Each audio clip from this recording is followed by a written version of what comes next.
octubre por toda España sonó la voz de revolución. La roja Asturias surgió en la calle con energía y gran valor. El estallido revolucionario se hizo coincidir en 1934 con la entrada de ministros derechistas de la CEDA en el gobierno republicano el 5 de octubre.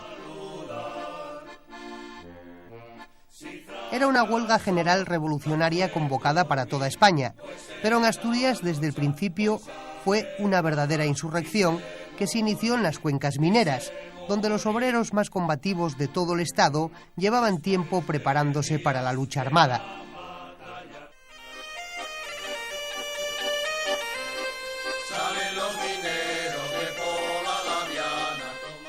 En pocas horas fueron asaltados casi 30 cuarteles de la Guardia Civil, que cayeron en manos de los revolucionarios, en algunos casos tras combates épicos, como en Nava o Sama, donde murieron 69 guardias y 7 asaltantes.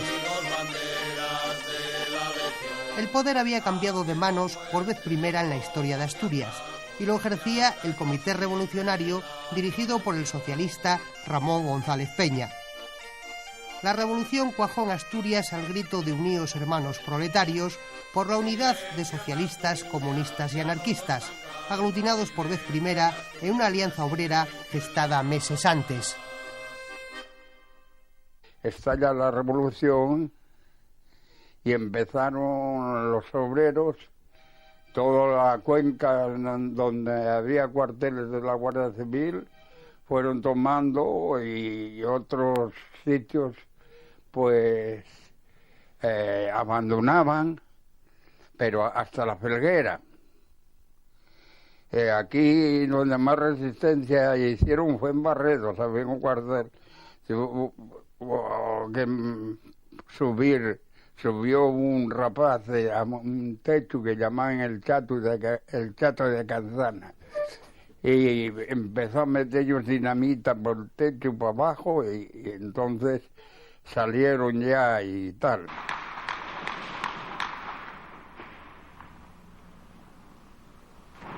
Desde los primeros enfrentamientos, los revolucionarios echaron en falta armamento. Contaban con lo que desembarcaron del alijo que transportaba el barco Turquesa un mes antes, y durante la revolución asaltaron las fábricas de armas para abastecerse. Pero supieron esas carencias con la dinamita sacada de las minas.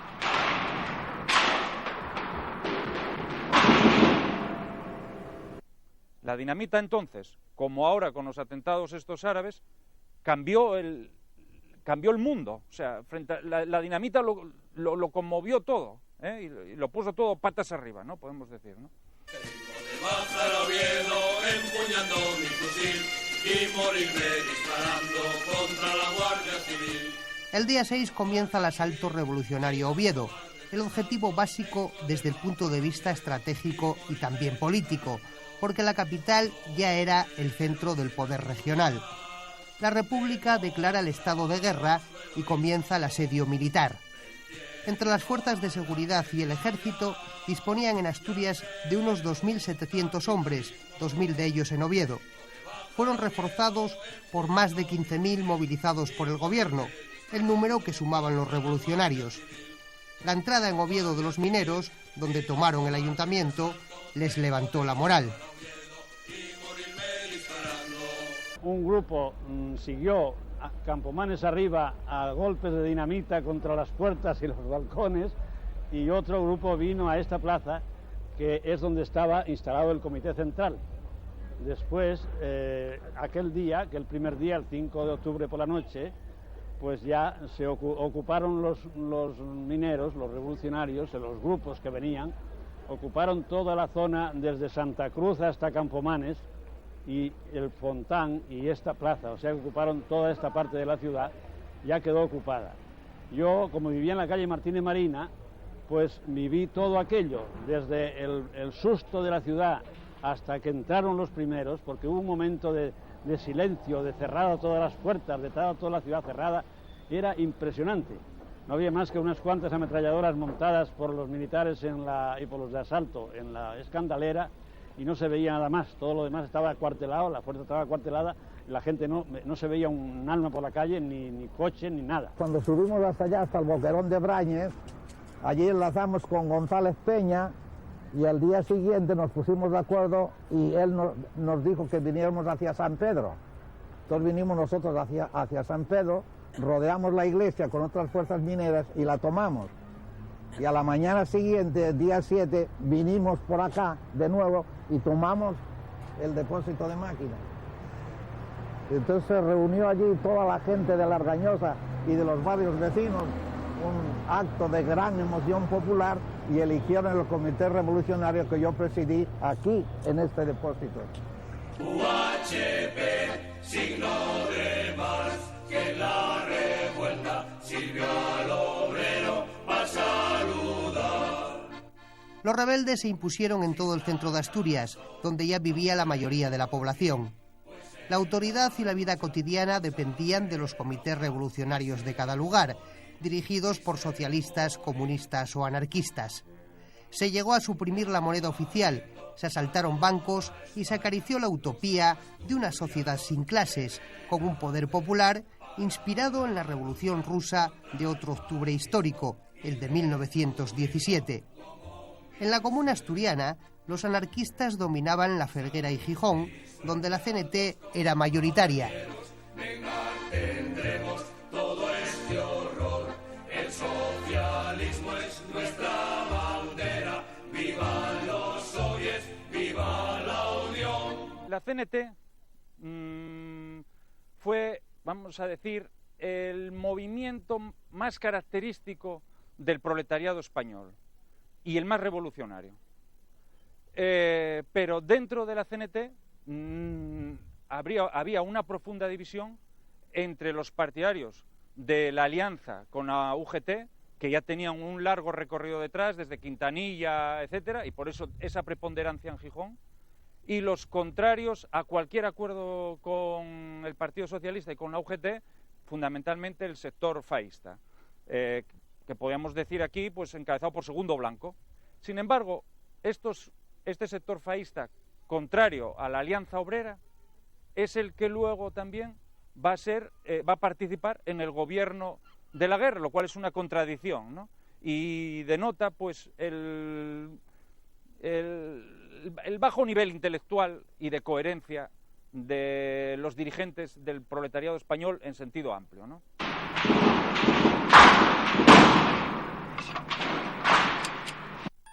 Tras la sorpresa inicial, el ejército republicano reprime la revolución, penetrando en Asturias por tierra, mar y aire. La operación militar fue dirigida desde Madrid por Francisco Franco, por encargo del ministro de la Guerra, Diego Hidalgo, y fue decisiva la participación de otro general, Eduardo López Ochoa, que entró con sus tropas desde Galicia.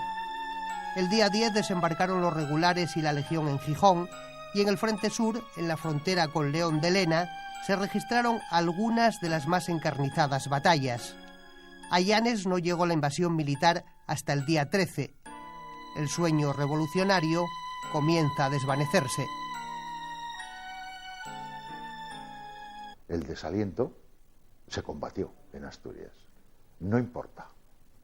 Si continuamos, es posible que Madrid vuelva a secundar la movilización. En ese punto, en el 10-11 de octubre, pues se produce la gran crisis, por así decirlo, en la insurrección de octubre asturiana. El máximo dirigente del ejército obrero asturiano, Ramón González Peña, abandona la lucha, huye. Casi al mismo tiempo que el máximo dirigente de la familia socialista, Largo Caballera, que había protagonizado el movimiento, se esconde en su casa, hasta ser detenido por la policía. Pero la movilización en Asturias, decía, la revolución continuó, y continuó una semana más. Pocos días, pero muy significativos. Noticias llegan de Cataluña con la gran prueba de su traición. Asturias se quedó sola durante la Revolución de Octubre. Se esperaba que se sumaran trabajadores de otras zonas de España, sobre todo de Cataluña, pero allí el levantamiento tuvo un contenido nacionalista en vez de obrero.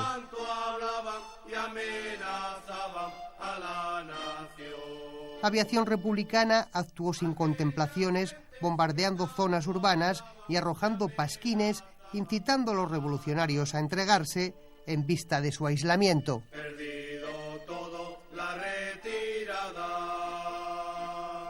En el 34 nos dejaron solos, porque los anarquistas en Cataluña llamaron al trabajo y nos quedamos aislados. Cuando todo parecía ya perdido para los insurrectos, se produjeron las destrucciones más lamentables en Oviedo, la ciudad más castigada durante las 2 semanas revolucionarias. La Cámara Santa de la Catedral fue volada el día 11, aunque se salvaron milagrosamente sus joyas. 2 días después, en su repliegue a las cuencas mineras, los revolucionarios también atacaron otros edificios como la universidad, que perdió su valiosa biblioteca. En cambio, fueron las fuerzas gubernamentales quienes quemaron el Teatro Campo Amor. Cuando haya otra revuelta, ya no habrá otra valiente que ponga su pecho al frente como Aida de la Fuente. En ese caos fue asesinada la joven ovetense de 16 años, Aida de la Fuente, convertida desde entonces en símbolo y heroína de la revolución.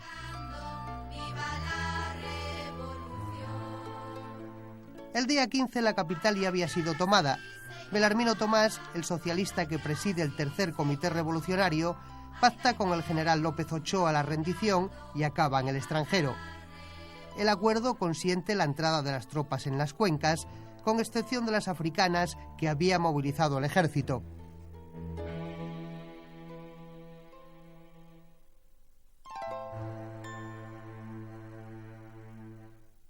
Que un dirigente minero, que ya no era naturalmente Ramón González Peña, sino su sucesor, Belarmino Tomás,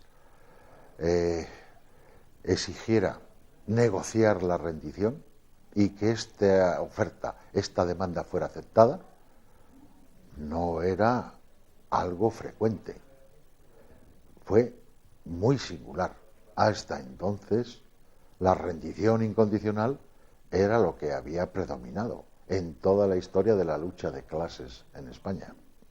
He bajado abajo a la cárcel donde estaban los presos y les he hablado diciendo las siguientes palabras. Miren ustedes, yo sé bien que ustedes han sufrido mucho, que nosotros hemos cometido cosas muy malas. Va a entrar la Fuerza Armada, al frente venga López Ochoa o otro jefe militar cualquiera. Solo deseamos de ustedes que en los informes que hagan tengan con nosotros las Fuerzas Armadas la clemencia que nosotros hemos tenido con ustedes. Aquellos hombres no sabían qué hacer, lloraban. Había que ver aquello para poder creerlo. Era ya el fin de nuestra lucha, era el fin de la revolución. Habíamos perdido. Pero en la cárcel de la Modelo se oyen claros de mi prisión. Hay este espanto de camaradas que están prestando declaración. A la derrota del sueño revolucionario siguió una feroz represión en la que no faltaron fusilamientos, asesinatos, violaciones y torturas. Los presos de octubre llegaron a ser decenas de miles y no fueron amnistiados hasta el triunfo de la izquierda en 1936.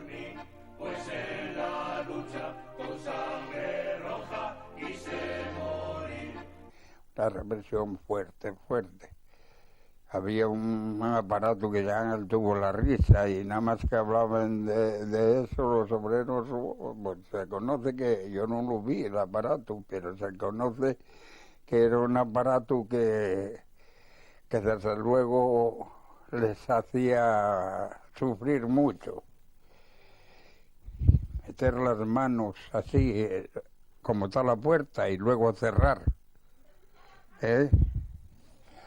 Emplearon muchos métodos de represión entonces, teniendo las paredes de los cuarteles llenas de sangre, castraron.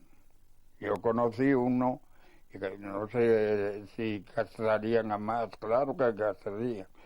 A uno que era de Turón, que era en Castañón. Eso debe ser apellido. Castañón era un cuadro del Partido Socialista entonces. Y lo castraron. El octubre asturiano cierra una época de la historia que se inició con la Comuna de París en 1871. Es estrictamente, efectivamente, la última revolución obrera de Occidente.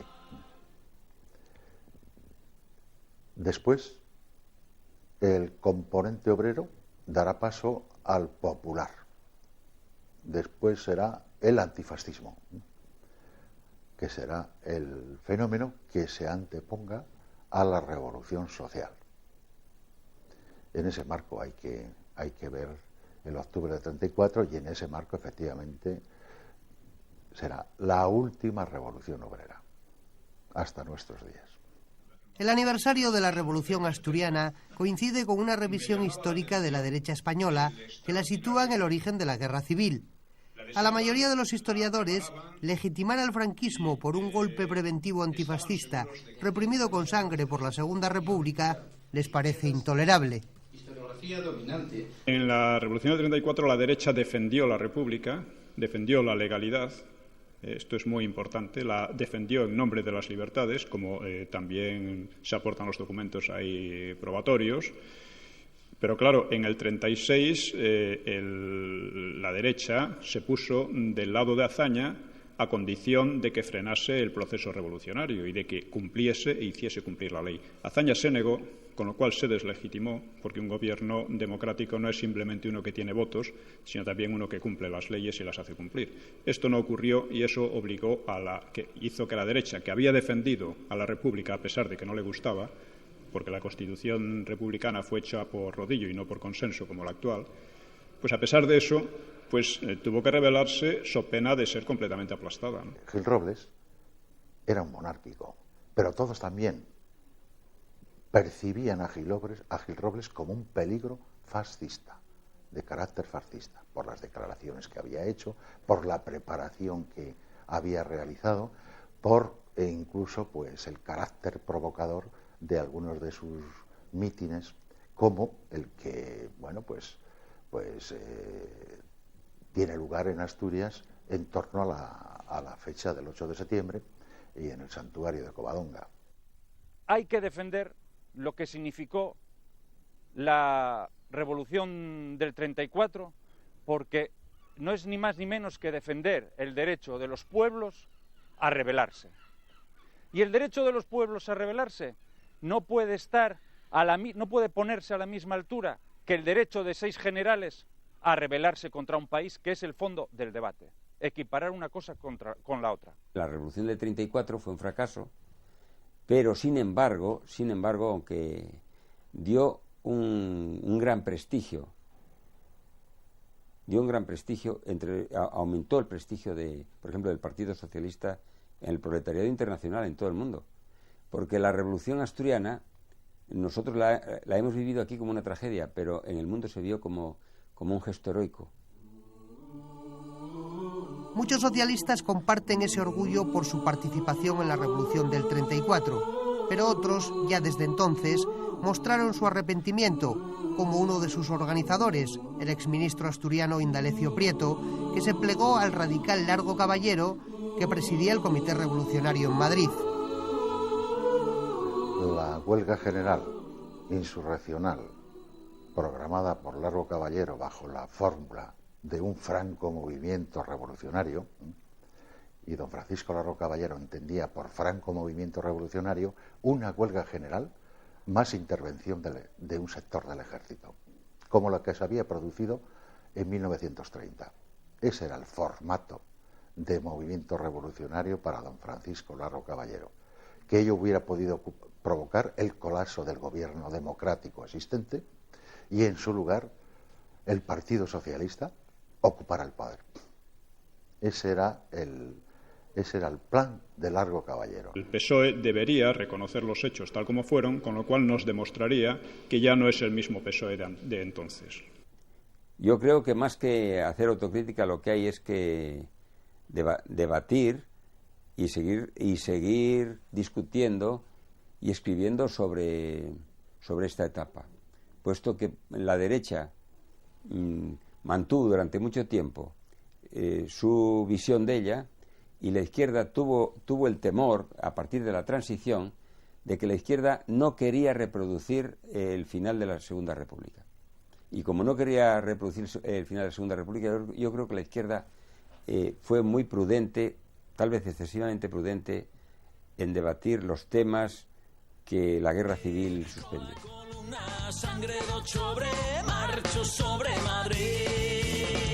En su 70 aniversario, la revolución sigue provocando pasiones en Asturias, donde su memoria permanece viva, aunque en la sociedad actual la rebeldía también haya pasado a la historia. La celebración ha sido festejada con conferencias, exposiciones, conciertos y otros actos organizados por diferentes colectivos de artistas o grupos de izquierdas, con excepción del PSOE. Los pueblos inteligentes son los pueblos que hacen revoluciones. Los pueblos torpes no intentan nunca una revolución. Un pueblo que es inteligente intenta la revolución históricamente alguna vez. Y el pueblo asturiano es un pueblo inteligente. Por eso hizo la revolución del 34. Si algún día vas a Asturias, descúbrete, compañero, por la suerte que han corrido esos valientes mineros. Esos valientes mineros de la provincia de Oviedo, que han demostrado al mundo que no han conocido el miedo.